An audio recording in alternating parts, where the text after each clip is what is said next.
नमस्कार।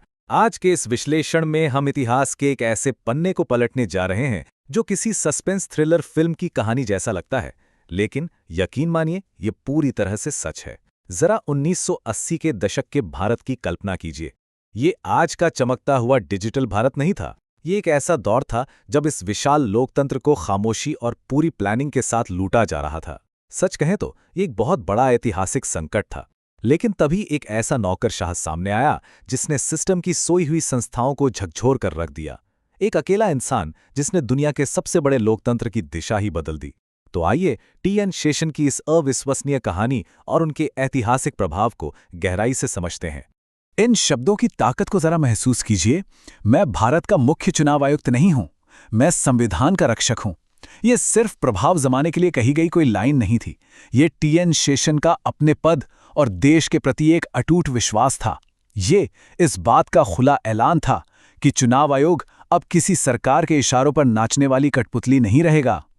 वो एक सच्चे रक्षक की भूमिका निभाने के लिए पूरी तरह तैयार थे, और उनके इस रुख ने भारतीय राजनीति की नींव को हिलाकर रख दिया। आइए सबसे पहले उस दौर को समझते हैं जिसे हम संकट में लोकतंत्र या 1980 के दशक का अंधकार युग कह सकते हैं। 1980 के दशक के चुनाव कोई लोकतंत्र का उत्सव नहीं, बल्कि एक डरावना अनुभव हुआ करते थे। मतदान के दिन असली मतदाताओं के पहुंचने से पहले ही हथियारबंद लोग बूथ पर कब्जा कर लेते थे। शराब पानी की तरह बहती थी और खुलेआम पैसे बांटे जाते थे। सबसे हैरान करने वाली बात तो ये थी कि बूथ कैप्चरिंग को कोई घोटाला नहीं माना जाता था। ये चुनाव जीतने की एक बाकायदा तय रणनीति थी, जिसके लिए राजनेता अपना अलग से बजट बनाते थे। अब जरा 873 के आंकड़े को देखिए। ये अपने आप में एक भयानक कहानी बयां करता है। एक ही चुनाव चक्र में केवल उत्तर प्रदेश में बूथ कैप्चरिंग की 873 घटनाएं दर्ज की गईं। एक ही दिन में दर्जनों लोग मारे जाते थे, और इस सब के बीच दिल्ली में बैठा चुनाव आयोग सिर्फ एक धूल फाकता हुआ खामोश सरकारी दफ्तर बनकर रह गया था, जो चुपचाप ये सब तमाशा देख रहा था। और यहीं से शुरुआत होती है चुनाव आयोग के जागरण की। 1990 का वो ऐतिहासिक उत्प्रेरक जिसने सब कुछ बदल दिया। दिसंबर 1990 में इस पूरी तरह से टूट चुकी मशीनरी को संभालने की जिम्मेदारी एक ऐसे व्यक्ति को मिली जो असल में भौतिक विज्ञान के छात्र रहे थे, तिरुनलई नारायण अय्यर शेषन। 1990 से पहले का चुनाव आयोग महज एक औपचारिकता और कानून मंत्रालय का एक हिस्सा भर था, लेकिन शेषन ने भारतीय संविधान का अनुच्छेद 324 उठाया। उन्हें एहसास हुआ कि इस अनुच्छेद के तहत चुनाव आयोग के पास पूर्ण शक्तियां हैं। उन्होंने बिल्कुल साफ कर दिया कि चुनाव आयोग सरकार का कोई विभाग नहीं है, बल्कि ये एक स्वतंत्र संवैधानिक संस्था है जो सिर्फ और सिर्फ संविधान के प्रति जवाबदेह है। एक ही झटके में एक मूक दर्शक संस्था एक अजय पावर हाउस बन गई। इसके बाद आए लोकतंत्र के नए नियम। 150 नए आदेशों ने पूरी व्यवस्था को पलटकर रख दिया।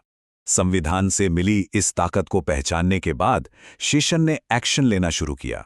उन्होंने 150 से अधिक चुनावी कदाचारों की लिस्ट बनाई और उन्हें सख्ती से बैन कर दिया।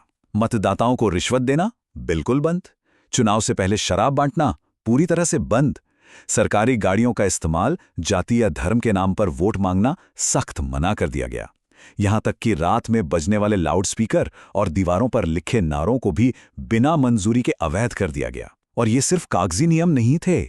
एक बार हिमाचल प्रदेश के तत्कालीन गवर्नर अपने बेटे के लिए चुनाव प्रचार करने मध्य प्रदेश चले गए। शेषन को जैसे ही पता चला, उन्होंने ऐसा नोटिस निकाला कि उस गवर्नर को अपने पद से इस्तीफा तक देना पड़ा। नियम तोड़ने वाले उम्मीदवारों के टिकट सीधे रद्द कर दिए जाते थे। इसी दौर में उनका एक संवाद बहुत मशहूर हुआ, मैं नेताओं को नाश्ते में खाता हूं। ये उनकी निडरता का सबसे बड़ा प्रमाण था। राजनेता सचमुच उनसे खौफ खाने लगे थे। उन्होंने चुनाव पर्यवेक्षकों की एक पूरी फौज मैदान में उतार दी, और वे पर्यवेक्षक अच्छे से जानते थे कि अगर उन्होंने कोई भी गड़बड़ी छिपाई तो शेषन आधी रात को भी उन्हें फोन करके सस्पेंड कर सकते हैं। अब आते हैं सबसे अहम हिस्से पर, आम मतदाताओं को शक्ति और इस पूरी क्रांति का मानवीय प्रभाव। शेषन के आने से पहले मतदाता सूचियां एक मजाक हुआ करती थीं। उनमें भूतिया मतदाताओं के नाम भरे होते थे, मतलब ऐसे लोग जो या तो मर चुके हैं या जिनका कोई अस्तित्व ही नहीं है। असली मतदाता जब बूथ पर जाता था तो पता चलता था कि उसका वोट तो पहले ही कोई और डाल चुका है। इसे जड़ से खत्म करने के लिए 1993 में वोटर आईडी क्रांति की शुरुआत हुई। जब सरकार ने फंड्स और लॉजिस्टिक्स का बहाना बनाया तो पता है शेषन ने क्या किया?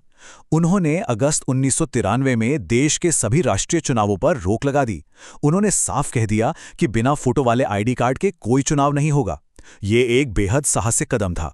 आज करोड़ों गरीब और हाशिए पे रहने वाले भारतीयों के पास उनकी पहचान का जो पुख्ता सबूत है, वो शेषन की उसी जिद का सीधा नतीजा है। और अगर आपको लगता है कि ये सिर्फ बातें थी, तो इन आंकड़ों पर गौर कीजिए। बिना कोई नया कानून बनाए सिर्फ मौजूदा शक्तियों के सही इस्तेमाल का नतीजा बिल्कुल स्पष्ट था। 1991 में जहां उत्तर प्रदेश में 873 बूथ कैप्चरिंग की घटनाएं हुई थी, वहीं 1993 के चुनाव में ये संख्या गिरकर सीधे 255 रह गई। चुनावी हिंसा में मारे गए लोगों का आंकड़ा 36 से गिरकर 3 पर आ गया। ये चमत्कार कैसे हुआ? बहुत ही साधारण सी रणनीति से। एक ही दिन में पूरे राज्य में चुनाव कराने के बजाय उन्होंने अलग अलग चरणों में चुनाव कराए। इससे केंद्रीय सुरक्षा बलों को हर संवेदनशील जगह पर तैनात करना आसान हो गया और बाहुबलियों का खौफ हमेशा के लिए खत्म हो गया। जाहिर है, जब आप सिस्टम को इतनी गहराई से साफ करते हैं तो राजनीतिक पलटवार तो होना ही था। ये सीधी टक्कर थी, एक इंसान बनाम पूरी व्यवस्था। जब सिस्टम पर इतनी जोरदार चोट की जाती है तो वो पलटकर वार जरूर करता है। राजनेता, चाहे वे किसी भी पार्टी के हों, शेषन से घबरा गए थे। तत्कालीन प्रधानमंत्री पीवी नरसिम्हा राव और पूरी राजनीतिक व्यवस्था को लगने लगा कि ये आदमी अब उनके नियंत्रण से बाहर हो गया है। सरकार ने उनकी शक्तियों को कम करने की चाल चली। अक्टूबर 1993 में उन्होंने चुनाव आयोग को 1 सदस्य से बदलकर 3 सदस्यीय निकाय बना दिया। 2 नए चुनाव आयुक्त नियुक्त कर दिए गए ताकि बहुमत के आधार पर शेषन के फैसलों को रोका जा सके। लेकिन शेषन हार मानने वालों में से कहां थे? वे सीधे सुप्रीम कोर्ट पहुंच गए। कोर्ट ने सरकार के फैसले को तो सही ठहराया, लेकिन यह भी स्पष्ट किया कि मुख्य चुनाव आयुक्त के कुछ मूल अधिकार बने रहेंगे। उन्होंने सिस्टम के खिलाफ अंतिम क्षण तक हार नहीं मानी। यहीं से जन्म होता है शेषनावाद की विरासत का, एक ऐसा स्थायी बदलाव जो भारतीय लोकतंत्र के इतिहास में हमेशा के लिए दर्ज हो गया। तमाम विरोधों और कानूनी लड़ाइयों के बावजूद उन्होंने जो बदलाव शुरू किया था वो अब स्थायी हो चुका था। उनके जीवन का दर्शन बहुत स्पष्ट था, जो उन्होंने भगवद गीता से लिया था। अपना कर्म करो, फल की चिंता मत करो। उनका काम करने का तरीका मुख्य रूप से 2 सिद्धांतों पर टिका था: 0 डिले यानी शून्य देरी और 0 डेफिशिएंसी यानी शून्य कमी। कर्म पर आधारित इसी दर्शन पर चलने वाले इस इंसान को वैश्विक स्तर पर सराहा गया। 1996 में उन्हें रेमन मैग्सेसे पुरस्कार से सम्मानित किया गया, क्योंकि उन्होंने भारत जैसे विशाल लोकतंत्र में आम नागरिक के उस विश्वास को वापस जगा दिया था कि उसका एक वोट वाकई में मायने रखता है। राजनीतिक गलियारों और इतिहास के पन्नों में एक नया शब्द गढ़ा गया, शेषनावाद या सेशनिज्म। इसका सीधा सा मतलब था बिना डरे, बिना झुके और बिना पक्षपात के अपने संवैधानिक पद की पूरी ताकत का इस्तेमाल करना।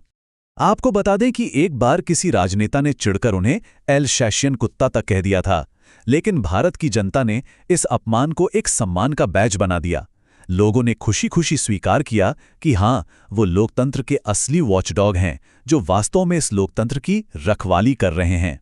तो आज का ये विश्लेषण एक बहुत ही गहरे सवाल के साथ समाप्त होता है। सोचने वाली बात यह है कि यदि एक नौकरशाह दुनिया के सबसे बड़े लोकतंत्र को सुधार सकता है, तो संवैधानिक शक्ति की वास्तविक सीमा क्या है? टी.एन. शेषन कोई आदर्शवादी नहीं थे। वे अच्छे से जानते थे कि सिस्टम कितना भ्रष्ट है, लेकिन उन्होंने तय किया कि वह इसे और बर्दाश्त नहीं करेंगे। उन्होंने यह साबित कर दिया कि अगर आपके हाथों में संविधान हो और दिल में उससे लागू करने की हिम्मत, तो एक अकेला इंसान करोड़ों लोगों के जीवन में सीधा और ऐतिहासिक बदलाव ला सकता है। एक मूक संस्था को कैसे एक अजेय ताकत में बदला जा सकता है, टी.एन. शेषन की कहानी उसी का सबसे बड़ा प्रमाण है।